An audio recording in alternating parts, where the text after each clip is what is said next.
Hello friends, આજે મારા બધા મિત્રોને હેપી ન્યૂ યર, નવા વર્ષના જય શ્રી કૃષ્ણ।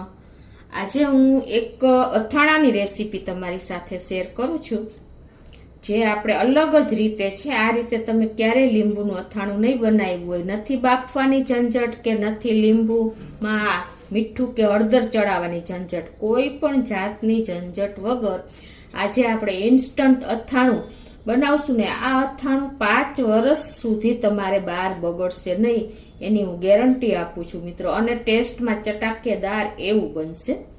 તો તમે ચોક્કસ આ વિડીયો ટ્રાય કરજો મિત્રો। તમને ગમે તો લાઈક કરજો, શેર કરજો અને સબસ્ક્રાઈબ કરવાનું તો ભૂલતા જ નહીં। અને મિત્રો બાજુમાં રહેલું બેલ આઇકનને પણ પ્રેસ કરજો, જેથી કરીને લેટેસ્ટ વિડીયોની માહિતી તમને મળતી રહે। તો હવે ઇન્ગ્રેડિયન્ટમાં કાંઈ પણ નથી મિત્રો, રૂટીન જ છે। આપણે આજે આ લીંબુનું ખાટું મીઠું અથાણું બનાવવાના છીએ।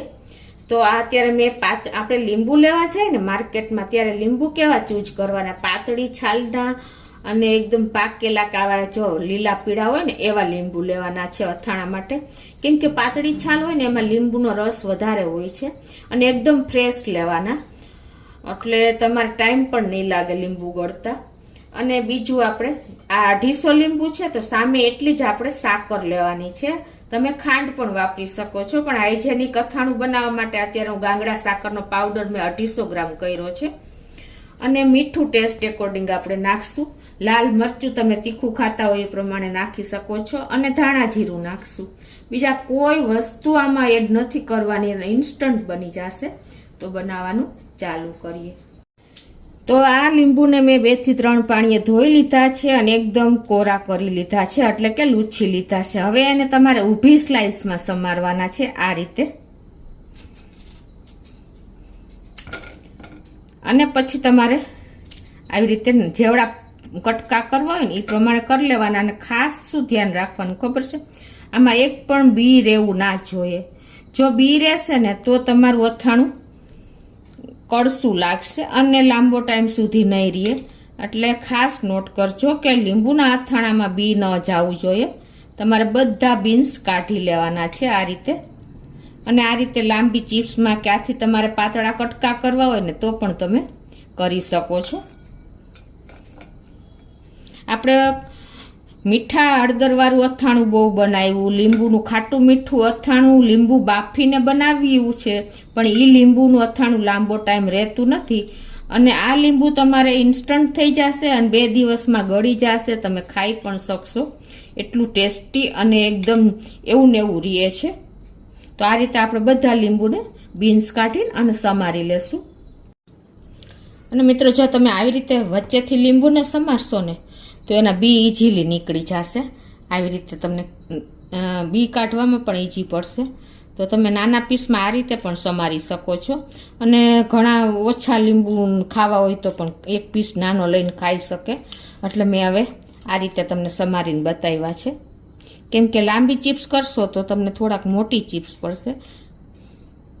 તો આ રીતે ઇઝીલી લીંબુના બીન્સ નીકળી જાય છે, અને સમારવામાં પણ ઇઝી પડશે। આવી રીતે તમે સમારશો ને તો એક લીંબુના 8 કટકા થશે। તો આ રીતે જો આપણે નાના પીસમાં સમારી અને 1 લીંબુના 8 પીસ કર્યા છે, એટલે જલ્દી અથાણું પણ ગળી જશે અને બીન્સ પણ ઇઝીલી નીકળી જશે। જો આટલા બીન્સ નીકળ્યા છે 250 ગ્રામ લીંબુમાંથી। અને હવે આ લીંબુ સમારીને આપણે રાખી દેવાના છે 12 કલાક, એટલે કે અત્યારે સાંજ છે તો હું સવારે આનું અથાણું બનાવીશ। તો મિત્રો જો સવાર થઈ ગઈ છે અને આપણા લીંબુ એમને સાંજે સમારેલા રાખી દીધા હતા। હવે આપણે આ 250 ગ્રામ લીંબુ છે ને, તો એમાં આપણે 250 ગ્રામ અત્યારે મેં ગાંગડા સાકરનો પાવડર લીધો છે એ નાખી દેશું। જેટલા લીંબુ લીધા હોય ને એટલો જ આપણે ખાંડ તમે પણ લઈ શકો છો। અત્યારે મેં સાકરનો ભૂકો લીધો છે એ નાખી દેવાનો છે। અને હવે આપણે આમાં ટેસ્ટ એકોર્ડિંગ 1/2 ટીસ્પૂન જેવું મીઠું નાખી દેશો, 1/2 થી 1/4 ટીસ્પૂન જેવું, અને આને આપણે મિક્સ કરી લેશું। મિત્રો હોટલમાં આપણે જઈએ છીએ ને ત્યારે આપણને ખાટું અથાણું આપે છે, એ આપણને એકદમ ટેસ્ટી લાગે છે, પણ એ લોકો છે ને અથાણામાં આપણે પેલા બીન્સ લીંબુના ફૂલ નાખે છે એટલે એકદમ ટેસ્ટી અથાણું થાય છે અને લાંબો સમય સુધી એવું ને એવું રહે છે. પણ આપણે આટલે હાઇજેનિક અથાણું ખાટું મીઠું બનાવવું હોય ને તો આ રીતે આપણે ગાંગડા સાકરનો પાવડર કરીને નાખશો ને તો અથાણું પણ સરસ બનશે અને હાઇજેનિક પણ બનશે. હવે આમાં આપણે તમે જેટલું તીખું ખાતા હો ને એ પ્રમાણે લાલ મરચું પાવડર નાખવાનો છે. અત્યારે હું 2 ચમચી એટલે કે 2 ટીસ્પૂન જેવો લાલ મરચું પાવડર નાખી દઉં છું અને 1 ટીસ્પૂનથી 2 ટીસ્પૂન જેવું ધાણા જીરું નાખી દઉં છું. આમાં તમે રાઈ મેથી રાઈના કુરિયા પણ નાખી શકો છો, પણ તમને ટેસ્ટ સારો લાગતો હોય તો. અત્યારે હું નથી એડ કરતી અને તેલ બિલકુલ નથી વાપરવાનું. તો આ રીતે આપણે એને મિક્સ કરી લેશું.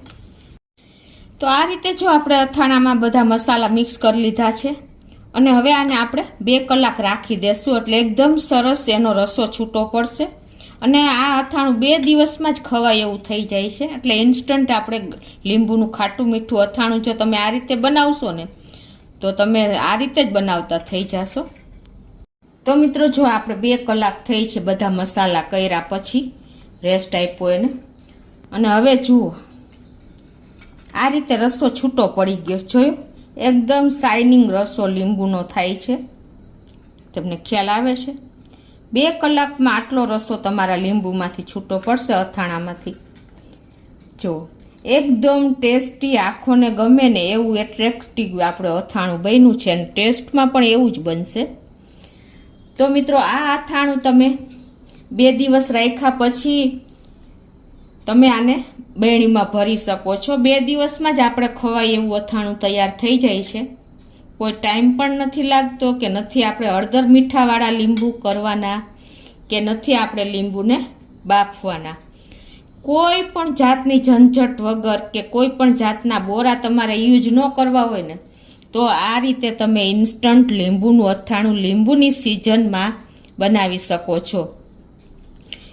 તમારે ધ્યાન શું રાખવાનું છે કે ખાલી લીંબુના બીન્સ આમાં ન રહેવા જોઈએ એ ધ્યાન રાખવાનું છે. જો લીંબુના બીન્સ રહી જશે ને તો તમારું અથાણું કડશું થઈ જશે, નો ડાઉટ એમાં. તો આ રીતે તમારે એને ખાલી સાંજે લીંબુ સમારીને આખી રાત રાખી દેવાના છે. પછી સવારે તમારે એમાં બધા મસાલા એટલે કે ખાંડ, જેટલા લીંબુ છે એટલી જ મેં ખાંડ લીધી છે, ટૂંકમાં સાકર વાપરી છે અને મીઠું ટેસ્ટ એકોર્ડિંગ અને તમે જે તીખું ખાતા હો એ પ્રમાણે લાલ મરચું અને ધાણા જીરું આટલું જ આપણે એડ કરવાનું છે. જો તમારે બોરો વાપરવું હોય તો તમે રાઈનો બોરો વાપરી શકો છો, રાઈ ધાણાનો, પણ તમારે આમાં બિલકુલ તેલનો ઉપયોગ નથી કરવાનો. તો ચોક્કસ આ અથાણું 2 દિવસમાં મિત્રો ખવાય એવું થઈ જ જશે. તમને આ વિડીયો ગમે તો લાઈક કરજો, શેર કરજો અને આ અથાણું મિત્રો 5 વર્ષ સુધી બગડતું નથી અને ગમે તો સબસ્ક્રાઈબ કરવાનું તો ભૂલતા જ નહીં.